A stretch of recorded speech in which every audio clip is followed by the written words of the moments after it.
Assalamualaikum dear viewers, welcome back to my YouTube channel. I hope you are doing well. Today we will solve exercise 2.5 question number 2. But before that you have to know about the rank of a matrix. तो first of all मैं आपको बता देती हूँ rank की definition क्या होती है, रैंक क्या चीज़ है। उसके बाद ही हम क्वेश्चन स्टार्ट करेंगे ताकि आपको कोई कन्फ्यूजन कोई प्रॉब्लम ना हो। तो रैंक जो है वो बेसिकली क्या होता है कि number of non zero rows in echelon form. तो आपने क्या करना है, अपने मैट्रिक्स को इचलन फॉर्म में कन्वर्ट करना है। तो उसके अंदर जो नॉन ज़ीरो रोज़ आ रही होंगी, जितनी आ रही होंगी आपने काउंट करना है कितनी रोज़ ऐसी हैं जो नॉन ज़ीरो हैं। तो उसको जो है वो आपने कहना है कि उसका रैंक है, यानी 1 भी हो सकता है, 2 भी हो सकता है, 3 भी हो सकता है। तो देखिए आपके पास जो है वो कैसे पता चलेगा कि आपको नॉन ज़ीरो रोज़ कौन सी होती हैं, ये मैं आपको पहले बता देती हूँ। ज़ीरो रोज़ वो होती हैं जिसके अंदर सारे ज़ीरो आ रहे हों। अगर कोई एक भी इसके अंदर एलिमेंट ऐसा है जो नॉन ज़ीरो है, यानी यहाँ पे सपोज़ 1 आ गया है या 2 आ गया है या सिर्फ यहाँ पे आ गया है या सब नॉन ज़ीरो आ रहे हैं, तो इट मीन्स ये नॉन ज़ीरो रो है। तो ज़ीरो रो होने के लिए ज़रूरी है कि उसकी सारी एंट्रीज़ ज़ीरो हों। चाहे जिस भी ऑर्डर का मैट्रिक्स हो, उसके अंदर कोई भी ऐसी रो जिसकी सारी एंट्रीज ज़ीरो हैं उसको हम कहते हैं वो ज़ीरो रो होती है।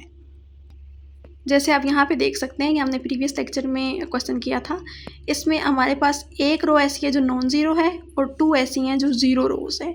तो आपने बेसिकली ये चेक करना है कि कितनी रोज़ ऐसी हैं जो नॉन ज़ीरो हैं, वही इसका रैंक होगा।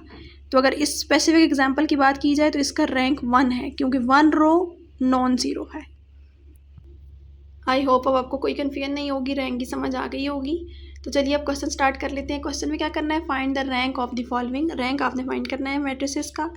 तो सेम उसी तरह से हम इसको इचलन फॉर्म में कन्वर्ट करेंगे और जो आंसर आएगा उसकी चेक करेंगे कि नॉन ज़ीरो रोज़ कितनी है और वो उसका रैंक होगा। इचलन फॉर्म क्या होती है, इस 5 को यानी लीडिंग एंट्री को 1 बनाना है हमने, तो उसके लिए जो है वो रो 1 डिवाइडेड बाई 5 करना पड़ेगा। तो यहाँ पे 1 हो गया, यहाँ 9/5, 3/5। Remaining entries as it is आ जाएंगी, इनमें कोई चेंज नहीं होगा। अब हमने क्या करना है, लीडिंग एंट्री तो 1 आ गई है, अब इन दोनों को हमने करना है 0। तो रो 2 - 3 रो 1 और रो 3 - 2 रो 1 करना पड़ेगा। रो 1 में कोई चेंज नहीं है, ये एज इट इज़ लिख लेते हैं। अब देखें, रो 2 - 3 रो 1, 3 - 3 0। अब नेक्स्ट क्या हमारे पास आएगा, ये मैं रफ में सॉल्व कर लेती हूँ। रो 2 में से मैंने लिख लिया -5, -3 एज इट इज़, और रो 1 का क्या है, कॉरस्पॉन्डिंग एंट्री है 9/5। और ये हमारे पास बनता है -52/5। और नेक्स्ट हमारे पास बनता है 21/5। सेम R3 को सॉल्व करेंगे, 2 - 2 हो जाएगा 0। अब देखें, 10 - 2 times of 9/5, which is equal to 32/5, and the last entry is 24/5। तो अब हमारी जो है वो सेकंड रो की टर्न है। सेकंड रो को भी, जो हमारे पास लीडिंग एंट्री है सेकंड रो की, उसको भी हमने 1 बनाना है। मीन्स इस -52/5 को हमने 1 बनाना है। रो 1 में तो कोई चेंज नहीं आना। अब इसको 1 बनाने के लिए हमें इसके रेसिप्रोकल के साथ मल्टीप्लाई करना पड़ेगा। रो 2 को मल्टीप्लाई करना है -5/52 के साथ, तो ये हो जाएगा 0, ये हो जाएगा 1। अब इसको देखते हैं क्या होता है मल्टीप्लाई करके। 21/5 लिखा हुआ है, इसको मल्टीप्लाई करेंगे -5/52 के साथ, 5 5 से कैंसिल आउट हो जाएगा और ये हमारे पास बच जाएगा -21/52। रो 3 एज इट इज़ लिख लेते हैं, इसमें कोई चेंज नहीं आना।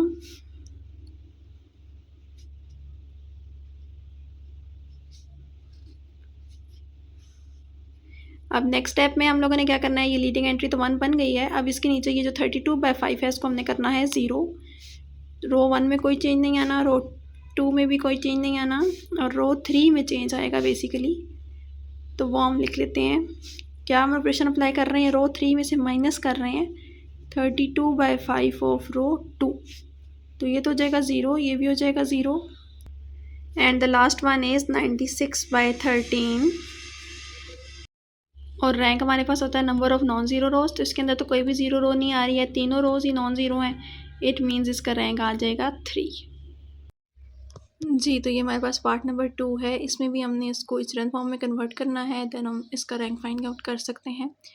इचलन फॉर्म के लिए ज़रूरी है कि यहाँ पे लीडिंग एंट्री जो है वो 1 होनी चाहिए, जबकि ये तो -1 है। तो माइनस को ख़त्म करने के लिए हमें क्या करना पड़ेगा, रो 1 को मल्टीप्लाई करना पड़ेगा -1 के साथ। मल्टीप्लाई कर लें या डिवाइड कर लें, बेसिक हमारा जो पर्पज़ है वो यही है कि इसका साइन चेंज हो जाए।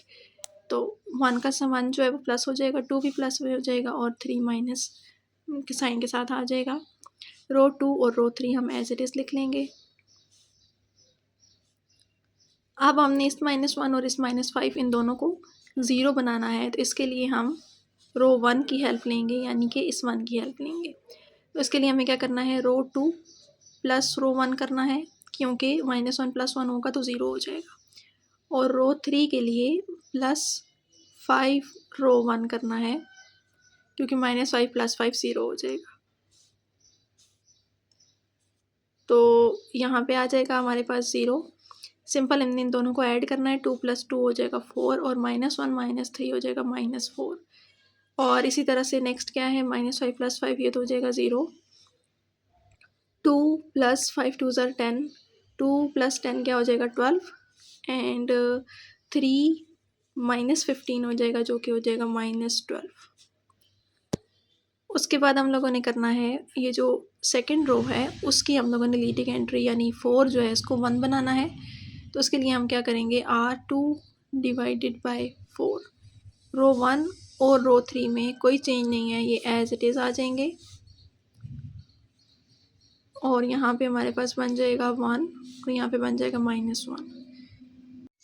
तो अब हम लोगों ने इस 12 को 0 बनाना है। इसके लिए हमें क्या करना पड़ेगा, R3 - 12 R2। रो 1 और रो 2 में कोई चेंज नहीं है, ये एज इट इज़ आ जाएंगी। और यहाँ पे 0 ही आ जाएगा। यहाँ पे 12 - 12 करेंगे 0 एंड यहाँ पे क्या बन जाएगा, -12 और ये माइनस माइनस प्लस हो जाएगा, -12 + 12 ही हो जाएगा 0। तो यहाँ पे हमारे पास इचलन फॉर्म आ चुकी है और इसमें एक ऐसी रो है जो ज़ीरो रो है, यानी इसमें सारे ज़ीरोज़ आ रहे हैं।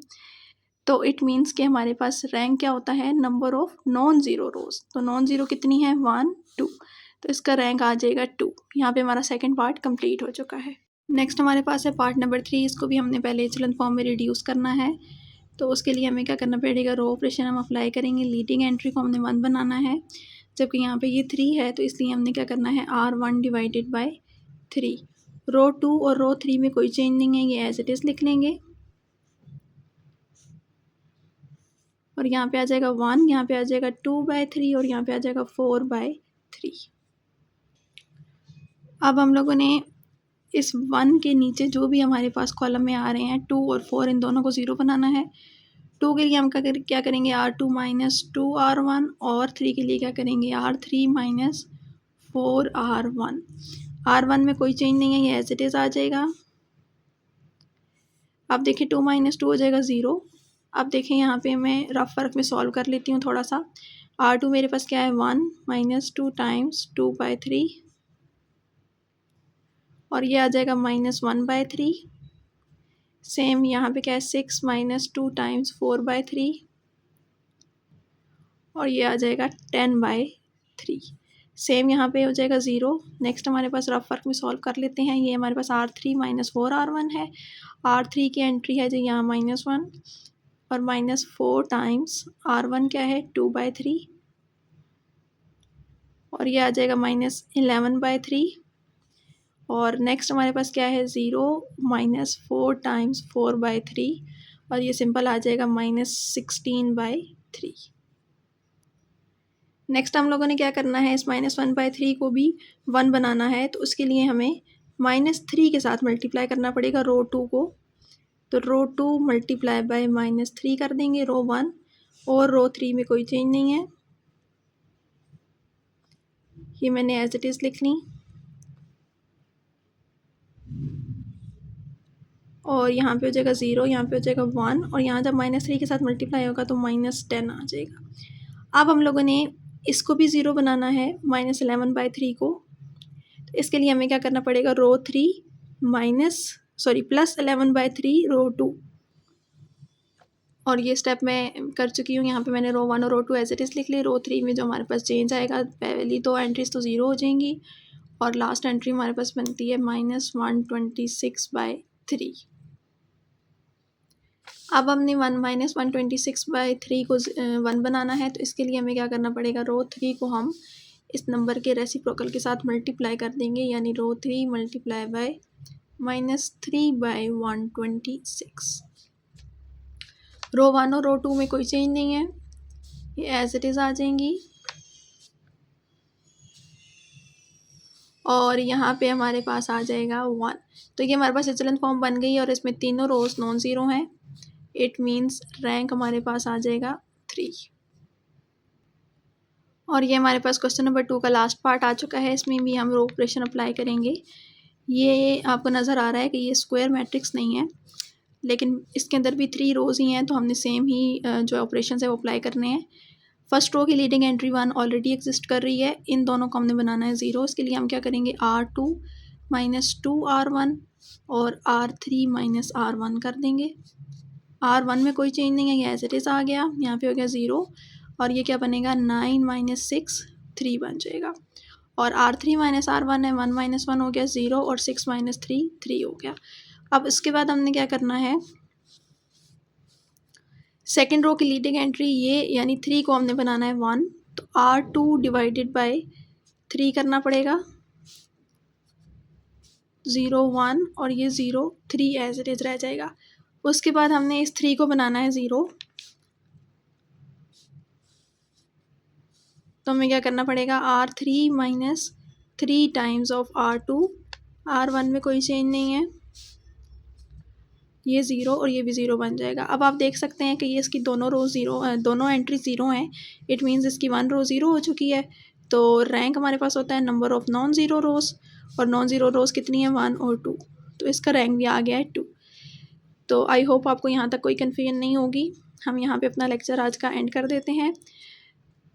नेक्स्ट वीडियो में नेक्स्ट क्वेश्चन से स्टार्ट करेंगे। तब तक के लिए अपना बहुत ख्याल रखिएगा, दुआ में याद रखिएगा। अल्लाह हाफिज़।